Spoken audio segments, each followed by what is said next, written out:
ဘေးကလူပြူလဲကျွေးချင်တယ်ထမင်းမထမင်းပဲဆိုတဲ့သူတွေအတွက်ခလိကိုင်စားအလွယ်အောင်ဒီလိုမျိုးလုပ်ကျွေးကြည့်နော်ချိုချိုစစ်စိတ်လေးမလို့ထမင်းမစားချင်တဲ့ကလေးတွေပဲဖြစ်ဖြစ်ရွှေပြုံသီးကိုဒီတိုင်းမစားတတ်တဲ့ကလေးတွေပဲဖြစ်ဖြစ်ကျွေးလို့အဆင်ပြေပါတယ်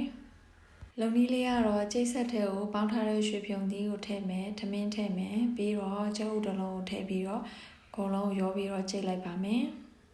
ရလာပိုးချီအောင် cheese အမှုတ်လေးလည်းဖြူလိုက်ပါတယ်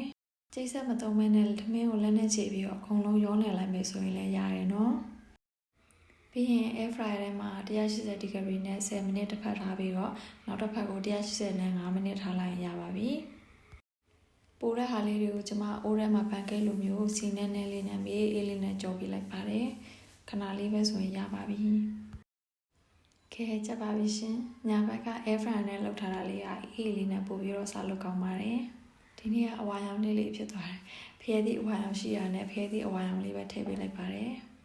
သူကအသီးချိုက်တော့အများအားအသီးတွေအရင်ယူစားပါတယ်ပြီးမှပန်ကက်ကိုစားပါတယ်ကီယန်လေးစားတာတင်လေးပြောကြတယ်အရာကလေးလေးကိုလည်းဒေါက်တာကလေးလိုမျိုးစားစီချင်လိုက်တာဆော့နေရဆိုပြီးတော့လေကီယန်လေးလည်းအစားပိုင်းဆိုရင်ဆော့ပါတယ်ဆော့လိုက်စားလိုက်ပဲပေါ့နော်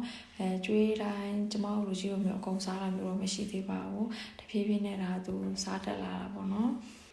ဒီလိုဆော့တာလေသူတို့ရဲ့သဘာဝပါပဲเนาะသူတို့ဒီအစားအသောက်အရောင်ပုံစံtexture ပုံစံမျိုးစုံသူတို့စူးစမ်းလေ့လာနေတာပေါ့เนาะအဲဒါကြောင့်မို့လို့စိတ်ရှိရှိလေးထားပြီးတော့ကြွေးပေးเนาะကီယန်လေးလည်းသူမကြိုက်တဲ့အစားအစာဆိုရင်မစားတာတို့ခုံမောထားကျင်တာတို့ရှိပါတယ်ဒီနေ့တော့သူကြိုက်တာနဲ့တော်တော်များများစားလိုက်ပါတယ်ဗီဒီယိုလေးကတော့ဒီလောက်ပါပဲเนาะကြည့်ပေးရကျေးဇူးတင်ပါတယ်တတာ